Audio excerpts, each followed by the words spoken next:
আসসালামু আলাইকুম। আমি আজকে কর্নফ্লাওয়ার দিয়ে দই বানানোর রেসিপি দেখাবো। 2 লিটার দুধ দিয়ে ঘন করে 1.5 লিটার বানিয়ে ফেলেছি। তারপরে 1 চামচ কর্নফ্লাওয়ার একটু বাটিতে দুধ নিয়ে গোলায় দিয়ে দিলাম দুধের সাথে। দুধ আবার একটু ভালো করে জাল করে নিব। জাল হয়ে গেলে আমি এখানে একটু চিনিও দিয়েছি।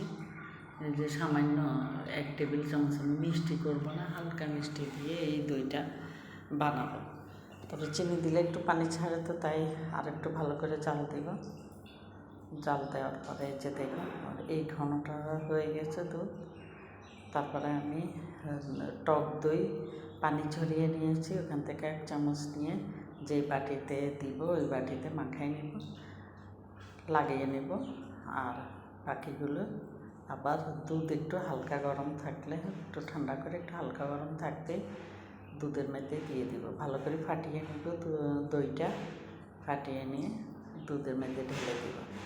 দুধের মধ্যে ঢেলে দিয়ে নেড়ে চেড়ে দুধটা এবার বাটিতে দিয়ে পানির ভাপে দেব। পুডিং যেভাবে ভাপে দেবো ওইভাবেই দইটা ভাপে দিব। 10 মিনিটে হয়ে গেছে আমার দই, একদম হালকা মিষ্টি। কেন গুঁড়া দুধ না দিয়ে আমি কর্নফ্লাওয়ার দিয়েছি, অর্থাৎ কর্নফ্লাওয়ারের দই। এই যে দেখুন অনেক মজাদার এবং শক্ত।